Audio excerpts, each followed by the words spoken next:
AITA for kicking out my boyfriend and his entire family, 11 members he brought without warning when I was hosting my birthday party. I only invited my friends and my boyfriend. Hi everyone. I am a 24-year-old woman and this past weekend I hosted a small birthday party at my apartment.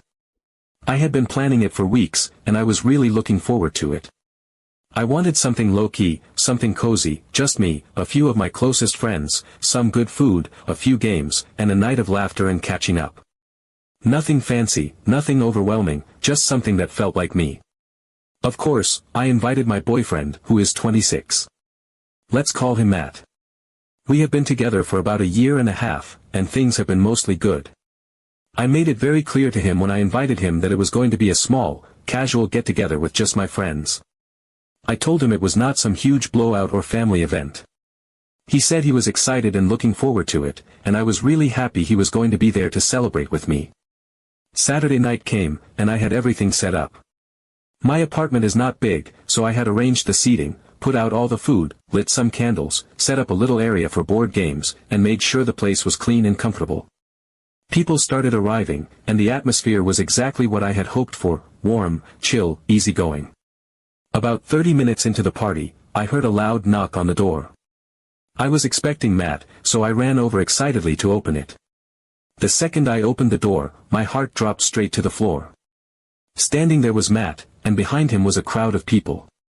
His parents. His 2 sisters. Their boyfriends. His aunt and uncle.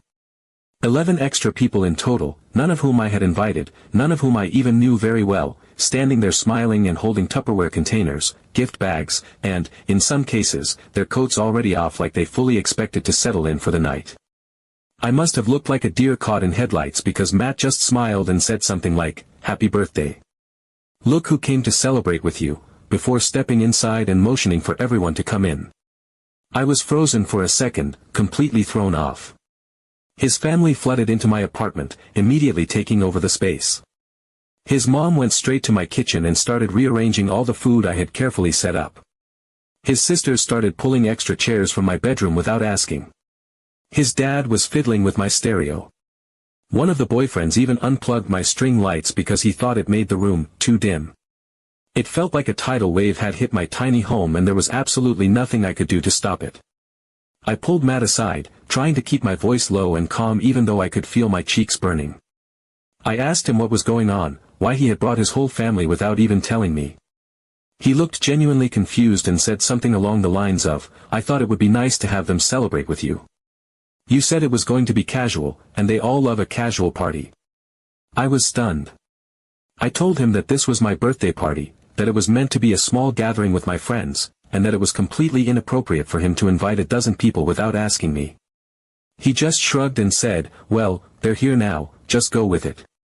I stood there for a moment, feeling like I was going to either scream or cry. But I took a deep breath and decided to try to salvage the evening. For about half an hour, I forced myself to smile. I tried to engage with his family. I tried to ignore the way my friends were huddled awkwardly in a corner, clearly uncomfortable and unsure of what to do. It was obvious they felt like outsiders at my own party, and it broke my heart to see them checking their phones and exchanging glances. Matt's family, on the other hand, acted like they owned the place. They dominated every conversation. They took over the game area I had set up. They loudly talked about family vacations I had never been a part of. They served themselves massive plates of food, ignoring the fact that I had made just enough for my small group. They were not rude exactly, but they were completely oblivious to the fact that they had hijacked an event that was never meant for them. After about 30 minutes, I realized I was not having fun. None of my friends were having fun. This was supposed to be a night for me to feel loved and celebrated, and instead, I felt like a guest at someone else's family reunion. I could feel the anxiety creeping up my throat, making it hard to breathe. I stood up, took another deep breath, and, trying to keep my voice steady, I said, "I want to thank everyone for coming, but the party is over now." There was a moment of stunned silence. I turned to Matt's family and, as politely but firmly as I could, I said, "I really appreciate you coming to celebrate, but this was supposed to be a small party with my friends. I did not plan for this many people. I need you all to leave." His family looked shocked. Some of them started gathering their things slowly, looking uncomfortable. Matt looked absolutely stunned, like he could not believe what I had just done. He tried to argue with me under his breath, asking why I was making a big deal out of it, but I stood my ground. Eventually, they all left. My apartment, which had been filled with noise and chaos just moments before, was suddenly silent. Most of my friends had already slipped out when things started getting weird, so I was left standing there alone, surrounded by half-eaten plates of food, moved furniture, and the heavy, sinking feeling that I had somehow ruined my own birthday. Matt texted me later that night, saying he could not believe how ungrateful I had been and that his family had only wanted to do something nice for me. He said he was embarrassed by how I treated them and that I had made him look bad. I did not respond. Now, a few days later, I keep replaying everything in my head. Part of me feels justified because it was my home, my party, and he completely overstepped. But another part of me wonders if I could have handled it better or if I was too harsh. So I guess I am here to ask, am I the asshole? Update 1. The next morning, I woke up to dozens of angry messages. My phone was vibrating non-stop on my nightstand, and for a few minutes, I just stared at it, half hoping it was all some weird dream. It was not. The first wave of messages came from Matt's sisters. One of them called me a spoiled princess who thinks the world revolves around her, saying I had humiliated their entire family and broken Matt's heart. The other sister chimed in not long after, telling me I was an ungrateful little girl who did not deserve a real family's love and that Matt should be thanking his lucky stars he saw my true colors before it was too late. I had barely processed their words before a massive wall of text arrived from Matt's mother. It was almost the length of a novel. She talked about how family should always come first, how Matt had been raised to understand that celebrations are not just about the individual but about bringing people together, about community and love. She said it was heartbreaking to see someone so young be so selfish and disrespectful, and that she had hoped to welcome me into their family with open arms, but now she realized I clearly lacked the values they held dear. Reading it made me feel like I was suffocating. It did not stop there. Even some of Matt's cousins, people I barely knew, people I had maybe met once in passing, decided they needed to put in their 2 cents. They called me cold and selfish for turning away people who just wanted to love me. One cousin even suggested that I must have been planning to cut Matt off from his family if we ever got married, painting this bizarre picture of me isolating him from everyone who cared about him. The pile-on was relentless and overwhelming. Every time I silenced my phone, more notifications would appear within minutes, each message worse than the last. At first, I was stunned. My stomach was twisted in knots, and for a little while, I really did start second-guessing myself. Was I truly that awful? Was wanting a party with just my friends so unreasonable? I sat there curled up on my couch, rereading everything over and over, trying to figure out where I had gone so wrong. The weight of their anger was crushing, and for a few shaky moments, I honestly thought about sending out an apology just to make it stop. But then, as the minutes stretched into hours and I kept reading their words, something inside me shifted. The more I read, the more I realized how twisted this all was. They were not upset because I had been cruel. They were not hurt because I had done anything malicious. They were acting like I had personally attacked them just by asking for basic respect in my own home. In their minds, my boundaries were an insult. My right to control what happened in my space was seen as arrogance. They did not see me as a person deserving of consideration, they saw me as an extension of Matt, someone who should have simply accepted whatever they wanted to do because it came from them. That realization gave me enough clarity to finally text Matt directly. I wrote that I needed him to understand, he had brought 11 people into my house without asking, and that was not okay. I told him it was not just about the number of people, it was about the complete disregard for me, my space, and the plans I had made with my friends. I said it was not fair to me or to the people who had been invited. He replied almost immediately. His response made my blood boil. He said I was making drama out of nothing. That his family loved celebrating things together, and I should be grateful they wanted to be there. As if their mere presence was a gift I should have been honored to accept, regardless of how I actually felt. I stared at his message for a long time. My hands were shaking with anger and disbelief. I knew there was no way I could have a meaningful conversation like this, not over text, not while every word felt like a slap in the face. So I told him we were not going to argue through messages. If he really cared about making this right, if he really wanted to work through this, then we needed to meet in person and actually talk about it. No yelling, no deflecting, just an honest conversation face to face. There was a long pause before he responded. When he finally did, he said he agreed, and he invited me to come over to his parents' house so we could make peace. I sat there staring at the screen, feeling a mix of relief and dread. Going back into their territory made my skin crawl, but part of me still hoped that maybe, against all odds, this could be a step toward understanding each other. I was nervous but thought maybe this was progress. Update 2. When I arrived at Matt's parents' house, it felt wrong from the very first second I stepped inside. There was this thick, artificial tension hanging in the air, almost like static before a thunderstorm, making the small hairs on the back of my neck stand up. It was the kind of feeling that wraps itself around you immediately, heavy and unshakable, warning you that something was very, very off. The living room looked like it had been staged for a performance I had not been invited to rehearse for. Every single member of Matt's family was packed together, sitting rigidly on the couches and chairs like a jury that had already reached a verdict before I even opened the door. No casual chatting, no laughter, no lightness, just stiff bodies and silent, simmering tension. Their posture alone told me everything I needed to know. Crossed arms, tight mouths, cold stares. Some of them were openly glaring at me like I had personally insulted them, while others gave me brittle, strained smiles that made my skin crawl. The air between us was so thick with judgment I could almost taste it. It was the kind of atmosphere where every movement felt like it might shatter something fragile and dangerous at the same time. At first, they tried to pretend everything was normal, but it was so forced it only made the tension worse. His mom stood up first, moving with this strange, almost robotic energy. She plastered a too-wide grin onto her face, the kind that never reached her eyes, and said, "Thank you for coming, sweetie," in a sing-song tone that made my stomach twist even tighter. Her voice was dripping with fake warmth, like someone greeting a neighbor they secretly despised. His dad barely moved his body, just flicked his hand stiffly toward the hardest, most upright-looking chair in the room, offering it like a challenge instead of a courtesy. I sat down because I did not know what else to do, my body tense and awkward, hyper-aware of every pair of eyes glued to me. Matt slid into the seat next to mine and gave me a look that was almost comically out of place.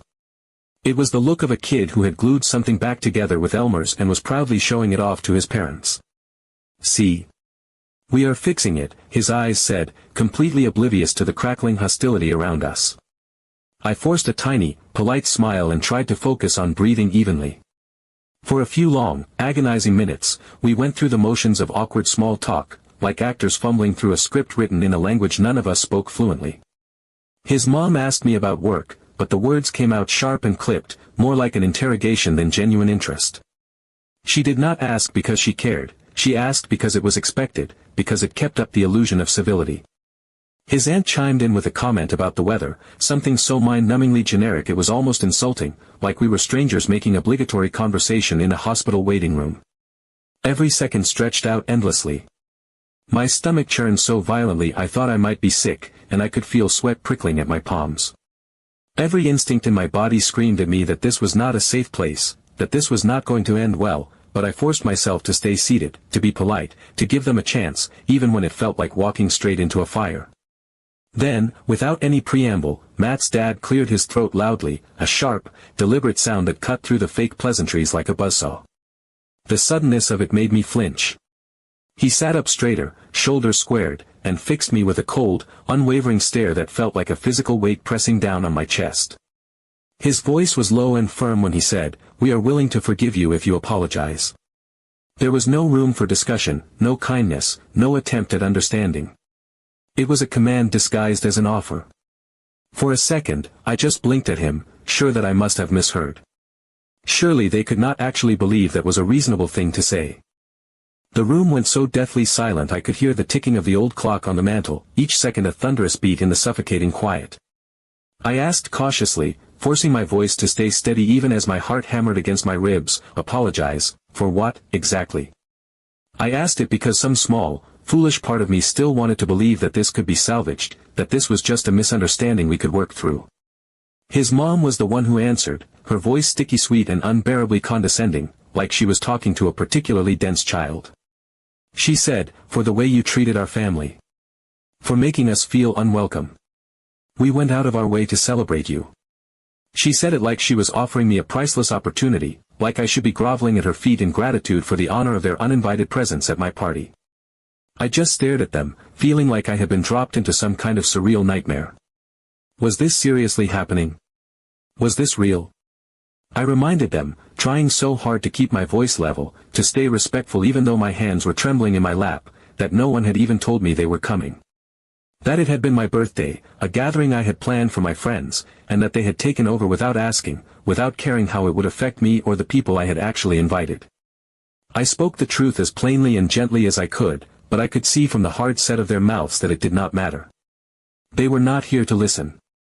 Before I could even finish my sentence, one of Matt's sisters leaned forward aggressively, cutting me off with an exaggerated sigh of exasperation.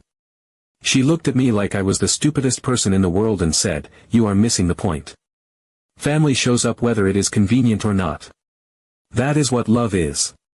She said it with the smug certainty of someone who genuinely believed she had just delivered a mic drop moment, like the mere act of them showing up, uninvited and overwhelming, should have erased any need for consent or consideration. And in that moment, everything inside me settled into place with terrifying clarity. They did not see anything wrong with what they had done. In their minds, their presence was not just acceptable, it was inherently virtuous. They thought they were doing me a favor. They thought the sheer fact of their existence in my home was a gift I should have been grateful for, no matter how much it bulldozed over my feelings, my friends, my carefully made plans. In their version of the story, I was the villain simply because I had dared to expect the bare minimum of respect. I realized then that nothing I said, nothing I explained, nothing I apologized for would ever be enough. They had already written the ending to this story, and in their version, I was wrong by default. The only way to stay in their good graces would have been to erase myself entirely, to accept whatever they wanted to do, whenever they wanted to do it, no matter how it affected me. So I stood up, feeling a calmness wash over me that was almost eerie after the chaos and anxiety of the last few days. It was not anger, not sadness, not even defiance. It was just pure, clean certainty. I looked around the room, meeting the expectant, judgmental faces of every person there, and I said, "I am not apologizing for wanting basic respect in my own home." My voice did not shake. It did not rise. It was steady, measured, final, a line drawn in concrete. Matt's dad immediately pointed toward the door with a sharp, almost theatrical motion and said, "Then you can leave." So I did. I stood a little taller as I turned and walked out of that house. I did not slam the door behind me.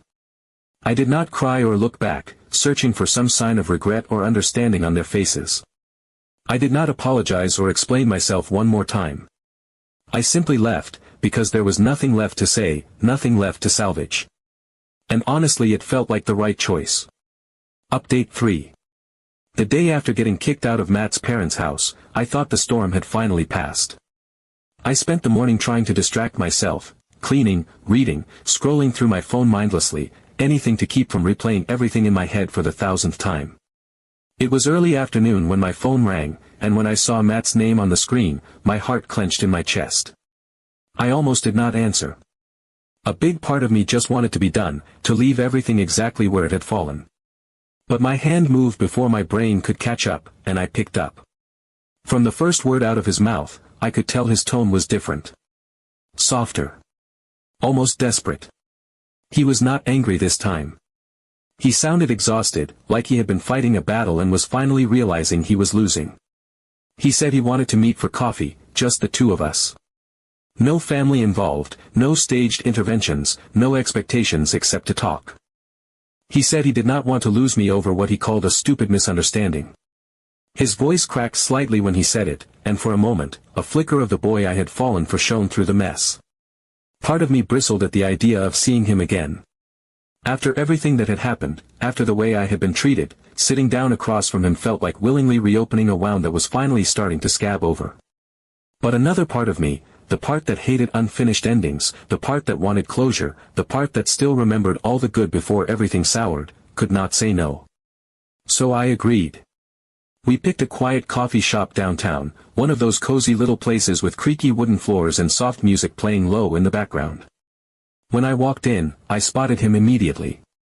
He was sitting at a corner table, fiddling nervously with a coffee cup, his knee bouncing under the table. He looked tired.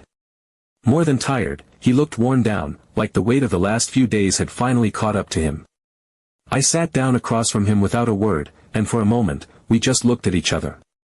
No smiles, no small talk. Just a heavy, fragile silence stretching between us. He jumped in almost immediately, spilling out the words like he was afraid I would stand up and leave before he could get them out. He told me he loved me. He told me he wanted to move past this.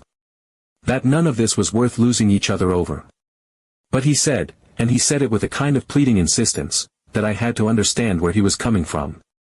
He said, when you date me, you date my family too. We are a package deal. That is just how it is. He said it like it was a fact of life, as unchangeable as gravity or the rising sun. I nodded slowly, choosing my words carefully.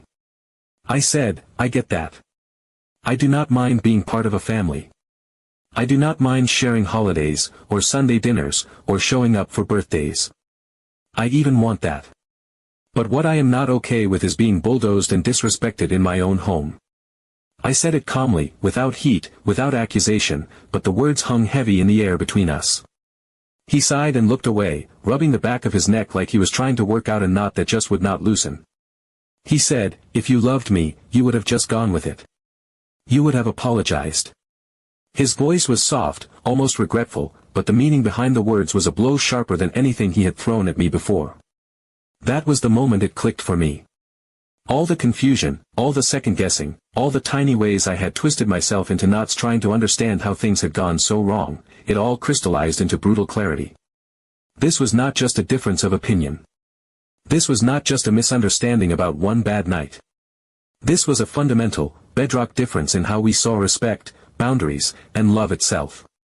He thought love meant unquestioning loyalty, even at the cost of my comfort, my voice, my autonomy. He thought love meant swallowing disrespect and smiling through it because that was the price of being accepted. And I realized, sitting there across from him in that quiet little coffee shop, that I could never live that way. I could not love someone if it meant erasing myself to do it. I looked at him, really looked at him, and felt this profound sadness settle over me. Because I knew I loved him. But I also knew that loving him would require a kind of sacrifice I was no longer willing to make. I told him quietly, if love means sacrificing all my boundaries and self-respect, then I do not want it. My voice did not shake. My hands did not tremble. I felt calm, steady, like I was finally standing on solid ground after days of feeling like I was drowning. I stood up, pushed my chair back with a soft scrape against the worn floorboards, and wished him well. It was not bitter. It was not angry. It was just the simple, sad ending of something that was never going to fit the way we had both hoped it would. I walked out of that coffee shop with my head held high, the sunlight sharp and bright against my skin. On the way to my car, I pulled out my phone, scrolled through my contacts, and began methodically blocking his number. Then his sisters. His mom. Every single person who had thought it was their right to tear me down for daring to have boundaries. Every single person who had mistaken control for love. It was not spiteful. It was survival. For the first time in days, I felt free. Not just free from the noise and the anger and the guilt they had tried to bury me under, but free from the slow erosion of myself that had been happening long before that disastrous birthday party. Was it painful? Of course it was. It hurt in a deep, aching way that only comes from losing someone you once saw a future with. But the pain was clean, honest. It was a pain that reminded me of who I was, and who I was never willing to become for anyone. It was a clear, ringing reminder that I would rather be alone than with people who think loving me means controlling me.